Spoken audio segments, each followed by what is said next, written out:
Hey everybody, Brian here from quantlabs.net. Okay, so today I wanted to show you the general snapshot of the U.S. Federal Reserve, and where they are with debt levels and the U.S. economy in general. Apparently we have a Fed call coming up this Wednesday in 5 days, and I thought this sort of data is very useful for these sort of calls. Not only that, but I've strongly hinted and have proven that Fed data, Fed news, anything coming out that impacts the U.S. economy specifically impacts the markets, and indirectly can impact other regions in the world. So this kind of data is really important to help you analyze the outcome or forecast what the Fed may or may not do in terms of rate changes, so on and so forth. But this is only specific to the U.S. Fed and the U.S. economy. But you can easily download similar data from tradingeconomics.com, be able to plug in the same and generate the same types of charts. And this gives you a snapshot of how that country's doing for if you decide to do something like Forex trading on different types of currency pairs, or futures with Forex. So enough blabbing, let's get to it. So the first chart we're looking at is the Fed balance sheet. This is the overall debt level. You can see here 2014, just learned this new trick here in the Apple preview program. Hang on here. I had it working. There we go. So here we are. Here, right here, you can see that's about 2015. They're starting to reduce that, and that data goes all the way out, forecasting to, I believe it was 2021. So they are obviously trying to reduce the debt level, because it's this sort of thing that will technically put the U.S. Fed in default. Very important, because I've identified about a week ago how the U.S. Fed is kind of, I don't want to say manipulating the data, but they've just suddenly stopped last year supporting the data from like the 30s. And you would ask, why are they doing that? Well, it's because they're trying to make the debt level seem not, or make it not seem so ominous, which it is, because this shows you the level of debt. It's pretty crazy, and that is going to be a huge, have a huge impact on the economy of the U.S. and indirectly throughout the world. So we got that chart. I'm going to go through my list here alphabetically. So the next chart we're looking at is basically the consumer sentiment of how Americans feel. Now again, all this data comes from either Quandl, which is free, or the U.S. St. Louis Fed. Okay, you can download this and generate charts. I do this in Python and generate the charts. I can also store the data as well. But one thing you need to take a look at here is what's going on where in blue, and those are the data points which are reported quarterly in January, April, July, and October each year. So those little triangles are the quarterly reports of the GDP. Okay. Now the idea here is to show the correlation between consumer sentiment and GDP. Okay. Now, of course, we can listen to all this stupid politicians going on about the U.S. election, but at the end of the day, the consumer sentiment is a lot worse than actual GDP. Like here, where GDP is much higher, but at the same time, consumer sentiment's in the tank because, well, that's probably a lot of people don't have jobs. Automation's coming along, as well as outsourcing, and it's just left a lot of people unemployed. I don't know why these idiot Federal Reserve fools think that with their PhDs or whatever can smartass with a little guy without jobs, and they're just so out of touch with what's going on around in the U.S. economy. This is just a true reflection of what's going on, but you can see that in the charts itself, and you think, golly gee, maybe they should do something on the rates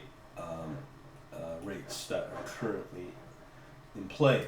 Now, the other chart here we're going to look at is the building permits. Now, this is another important, the other important element of building permits is kind of like housing starts. It's a big employer in the U.S. economy.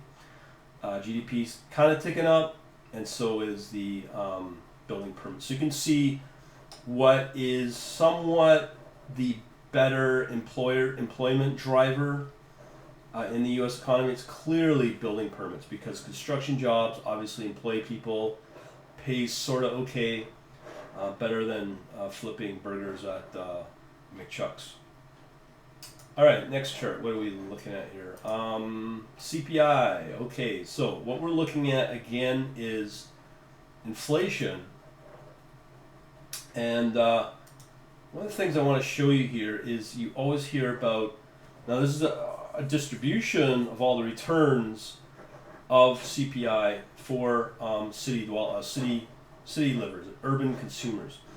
So you can see the majority of them are actually losing power, spending power. You know, people think, oh, deflation's great. No, it's not, because what's happening is that the economy is basically shrinking when this sort of thing happens. Or if you look at Japan, you look at the Eurozone with negative interest rates, these are the clear effects of it, deflation. And these are the sort of killer economic indicators that cause the economies basically to shrink, and people don't spend. Companies are not going to go out and make things if today it's going to cost $10 and tomorrow it's going to cost $9. So they're not going to make things. That means people are going to be unemployed.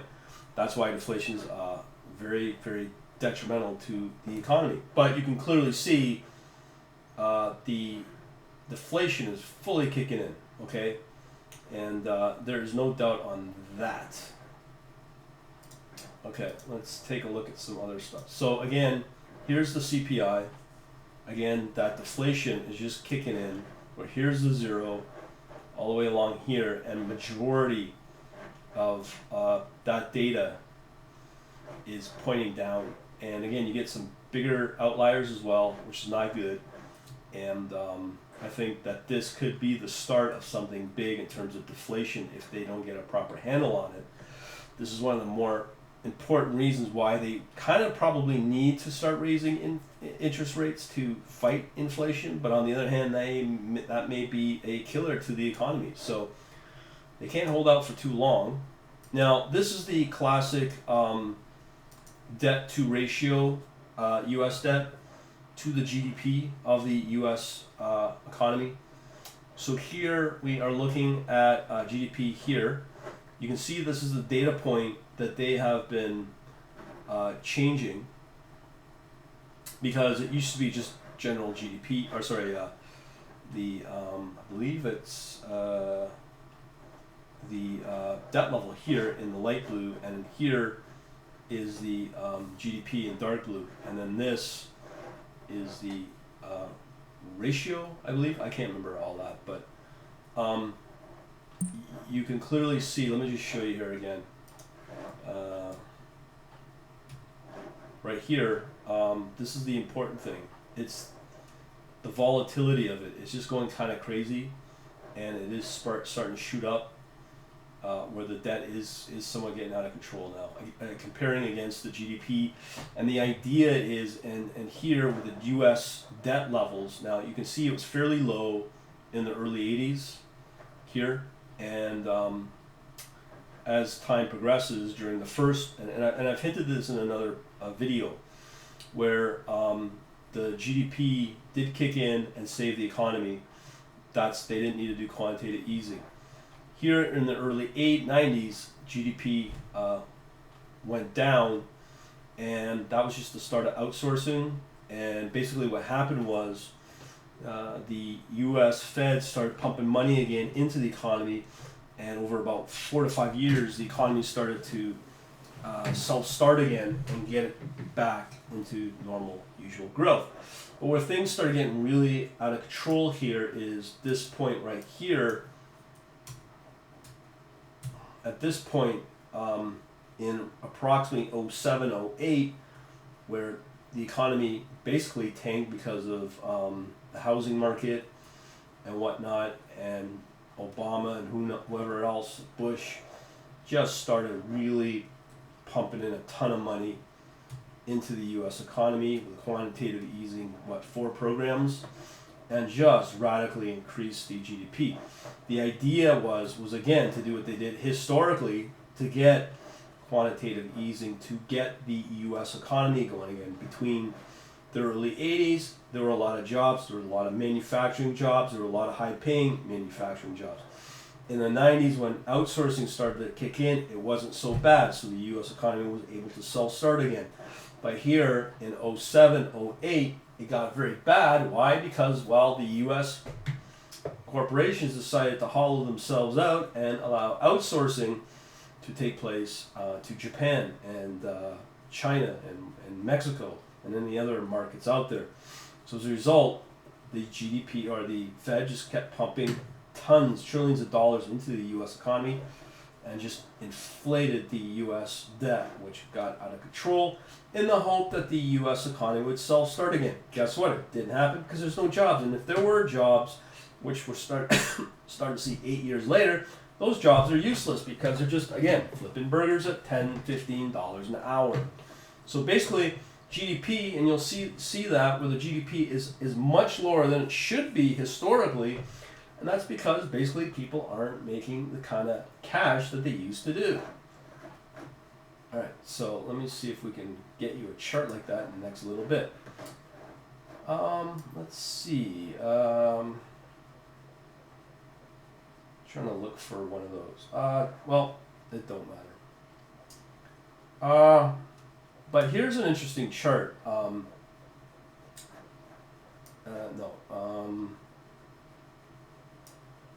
Yeah, this is it right here. What I was talking about with the U.S. GDP. So you can see in blue that the GDP was fairly high during the stagnation, and that's what jump-started the economy. Okay, and the ISM did drop again, and again it did creep up. The ISM being the manufacturing index, creeped up in the early 80s, and things tailed back down to the 90s, and again slowly went up. But again, this is where outsourcing started in the early 90s to the whole decade 90s. And the ISM never got historically to the highs that it used to be in the 80s, 70s, and whatnot. But guess what? Here we are now in the 2000s. It kind of went up, but there were no jobs. Dropped down again, as well as the GDP. The GDP and ISM went down. It's all correlated, as you can see. And no jobs at this period in 2007, 8, and guess what? If I could draw a trend line on the blue in GDP, you can see it just goes down. And it has not recovered, and it most likely will not recover because, again, American corporations like to hollow out the good jobs, and that's what's happened. And historically seen here, where the GDP is just roughly, 2%, 1%? I mean, it's pathetic. And I don't think the U.S. economy will improve because of that. The ISM has gone up, but the GDP has not gone up as much as it should be. Let me just show you here. So you can see here, there is a bit of a correlation there, but the GDP has not gone up as much as the ISM has gone up because people are not making the cash that they used to make in the 80s and 90s. They don't have cash, they're not going to put money back into the economy, and it comes back to productivity as well. It doesn't take a rocket scientist to figure that out. I don't get it. Alright, so the next chart I got to show you, let's take a look at payroll against the GDP.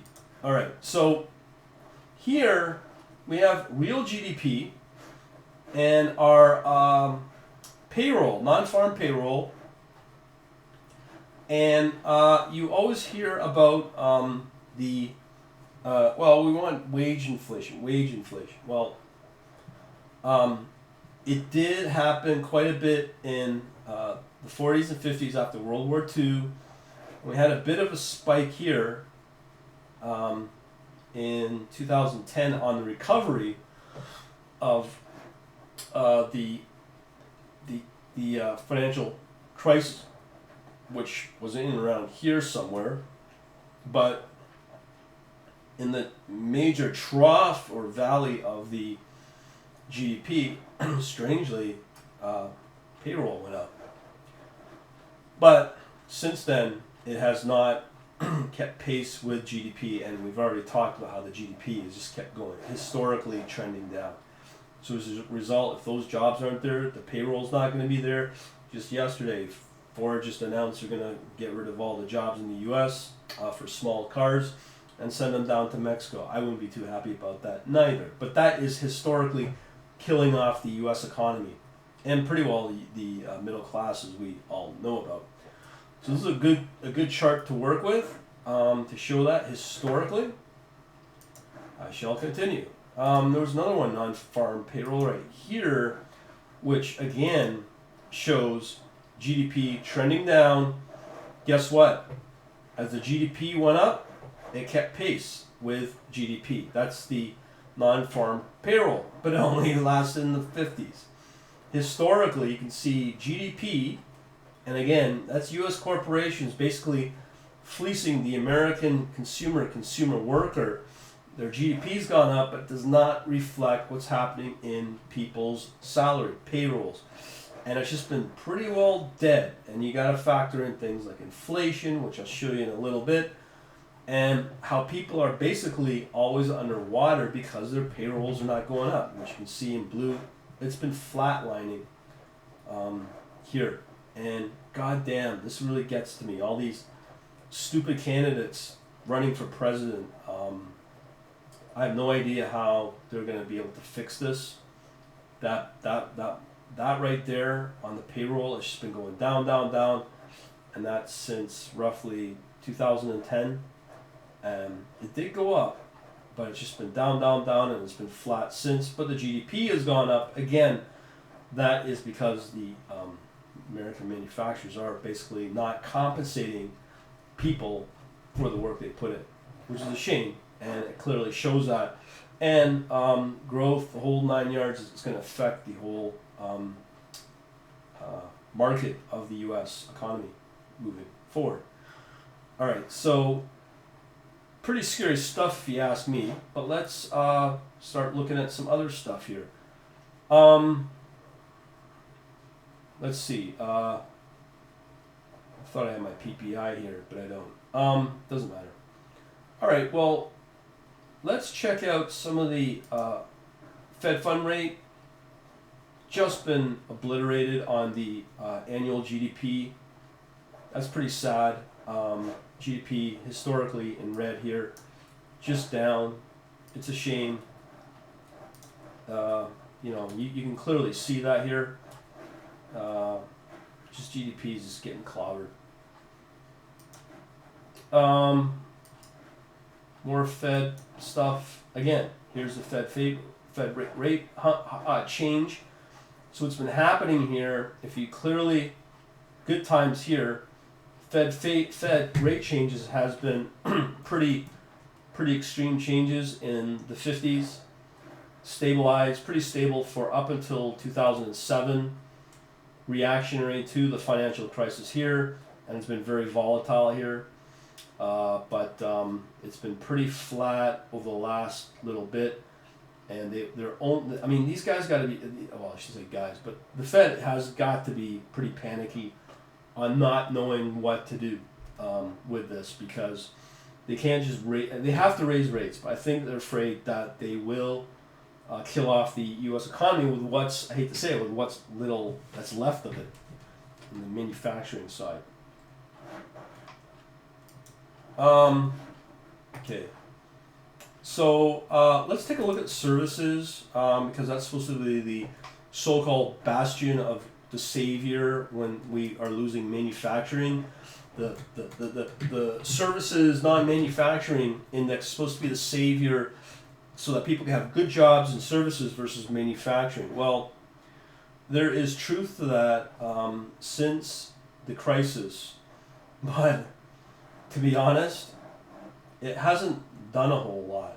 In actual fact here, you can see it, it's just declining back to where it was. And these jobs are no use to anybody. From my perspective, if you're gonna make money now, it's in digital, online. That's where the wealth is being created if you're looking for income.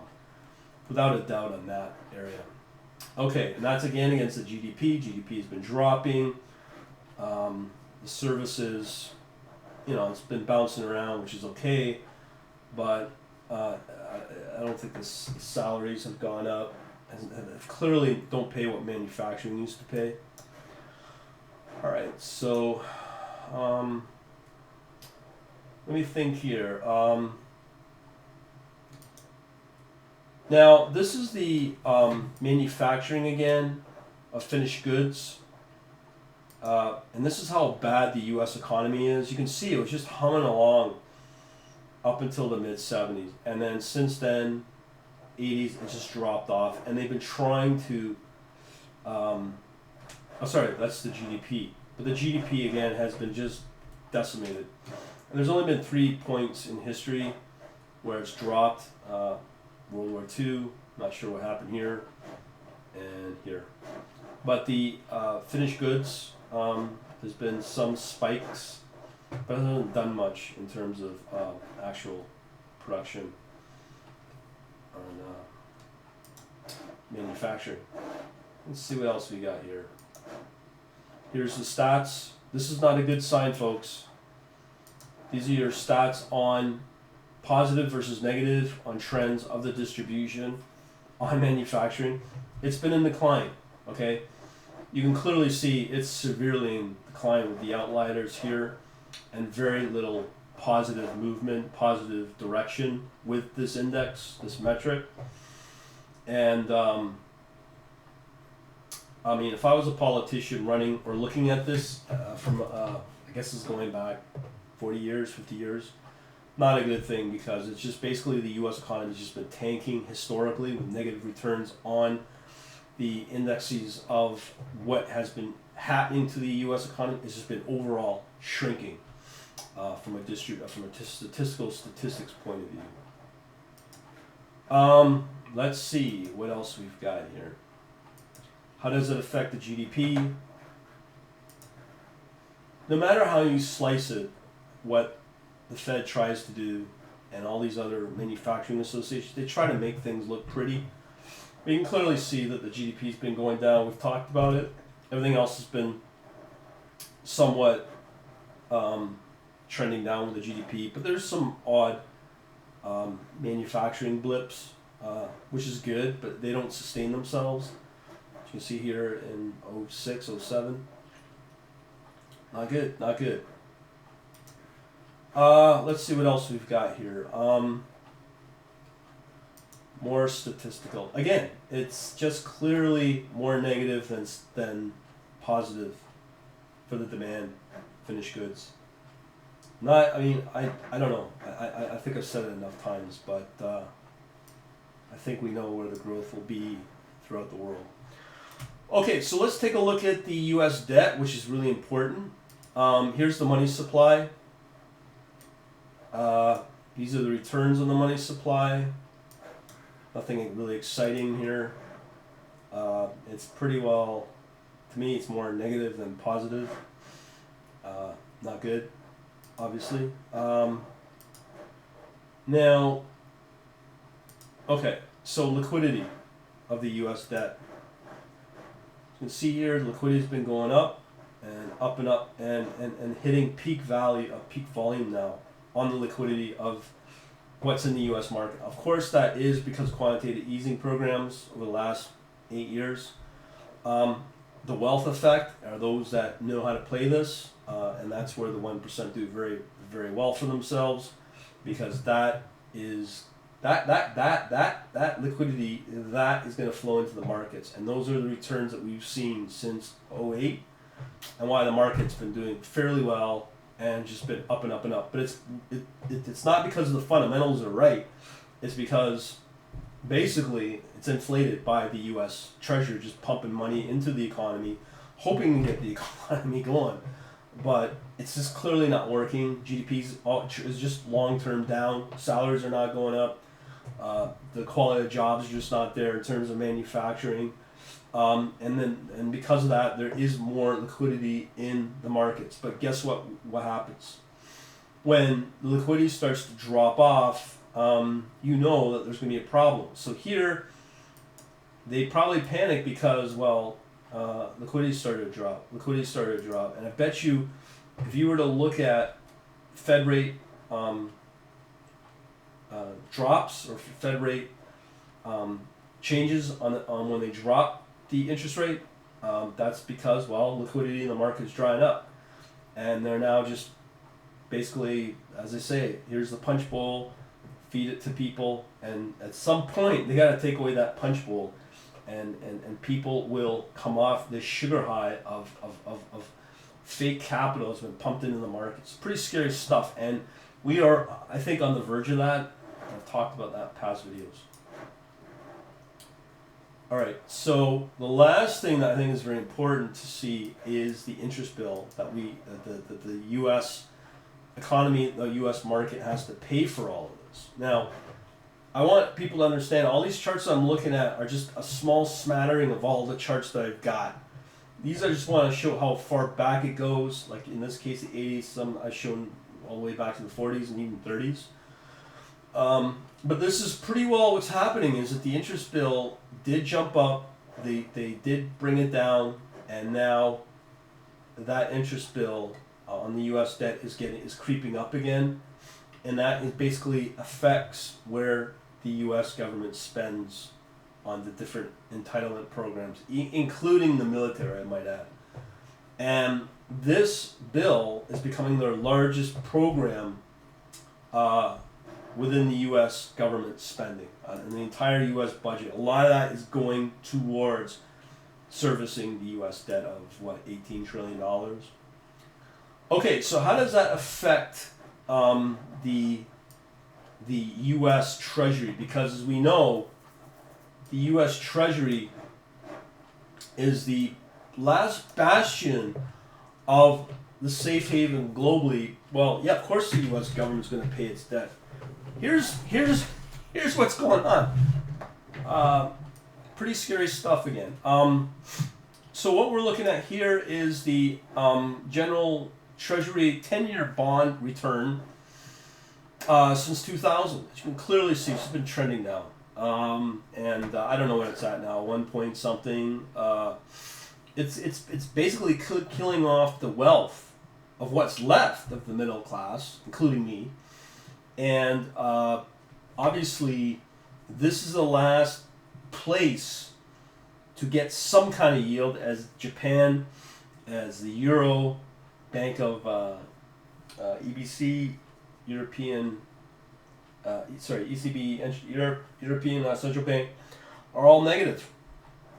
Well, you can clearly see, and I've said this before in a past video, and this is what I truly believe, is that because the Treasury is paying out nothing, the U.S. Fed is now at a point where they kill off the economy or they kill their own, basically slit their own throats. They have the choice. I think they will have to raise interest rates, knowing they will kill off the U.S. economy and what's left of it. But in order to potentially save themselves, they're going to have to raise interest rates. The pressure is on them. Everybody's talking about it. And if they don't do it, there is not going to be anything left of the Fed. There's going to be no confidence in it. And that will be the death of possibly capitalism, at least for the U.S.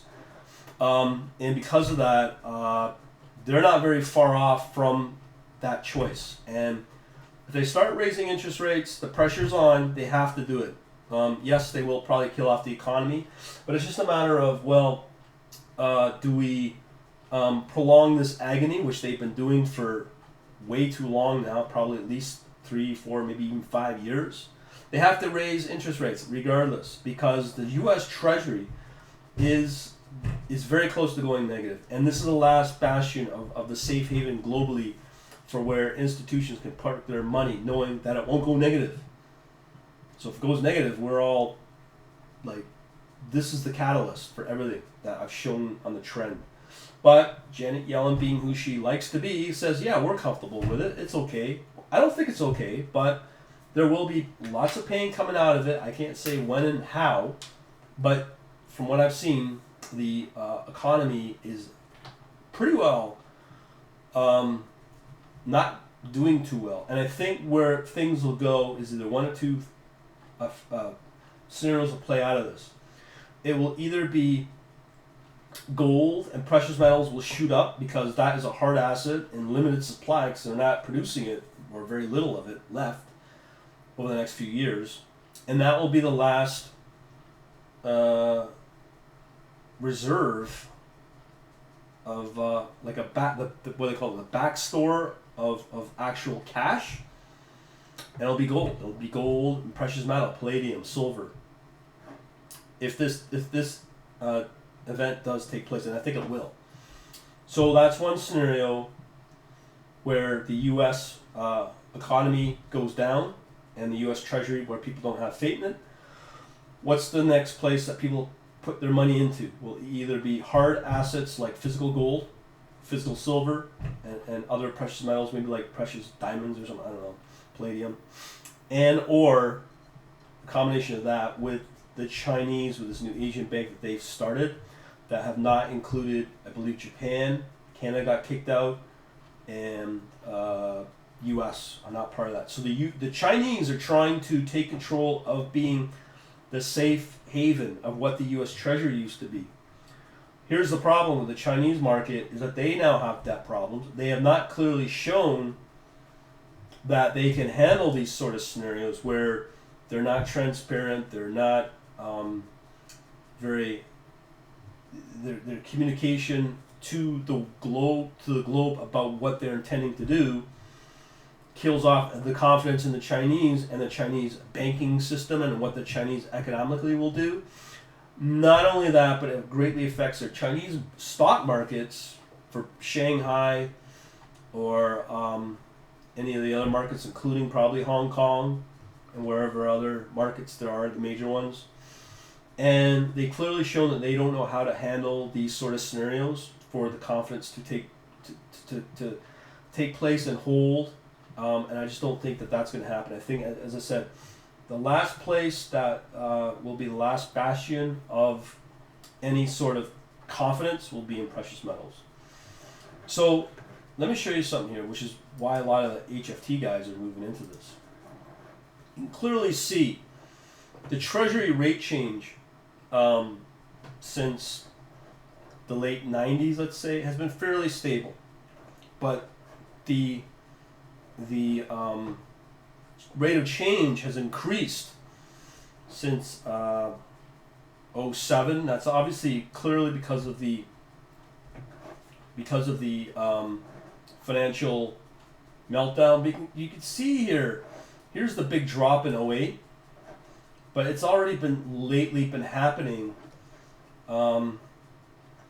which is not a good thing. Now, if you're a trader, or an automated trader, specifically on a high frequency trader, just going in and out and betting on the volatility of the U.S. Treasury and among other major assets, you can make a killing here. And that's pretty evident. But again, this is not a good sign, because this is where the markets start to panic and they start to lose confidence, because it clearly worked throughout time up until the mid-90s. And at this point here, right there, that's when the U.S. decided, hey, corporations, go out, yeah, outsourcing is awesome. It's great. And boom, here we are today, 20, 30 years later. Why? we're not making what we used to make in inflation, where all this stuff is kind of out of control. So I'm not a happy camper about it, but what can you do, right? Okay, last chart, I believe. Yeah, this is the last chart. So here it is since 2000, the rate of change. Just started to really shoot up. So things are not looking good, and I don't know what to tell you. Does that mean we should go out back and swallow bullets, or do we let it ride? Now, this is why I think it's very critical now, where high-speed trading is going to be a major factor to be able to play in these markets, because once the big boys, the big institutional players start to lose faith in the U.S. Fed, and as I said before, I really don't think the Chinese are going to be our saviors for the reasons I explained before. And it's going to be precious metals, like basically the gold standard that the U.S. used to have and the globe used to have up until the mid-70s. And then that will be the gold standard now on how currency will be rated. And I don't think we'll ever come off that. But the real problem started since the early 70s. So I do think gold will become that standard. Oil's got nothing to do with it because it's been slaughtered since 2011, and the demand's just not there anyway. So the last backstore of currency, or what we know as money, is gold, and that's pretty well lit. So hopefully you enjoyed my snapshot on the U.S. Fed, and you can thank whoever came up with these wonderful ideas to destroy our livelihood and other things. And I thought you might want to check it out. Now, this is part of my complete analysis of what I'm doing when it comes to my FX strategy. This is very, very, very, very, very, very, very, very, very powerful to see it visually and be able to qualitatively explain it, because this is just off of raw data coming out of the Fed or Fred. Okay, but you can see the data no matter what the U.S. Fed does and tries to change their data sets, change their messaging. You cannot hide behind the fact of, as I say, the numbers do not lie. And when you chart those numbers, you can see what's really happening. And it ain't looking pretty. And hopefully you got some clarity out of this. So until later, have a good day, evening, or morning, wherever you are viewing this from. Talk to you later.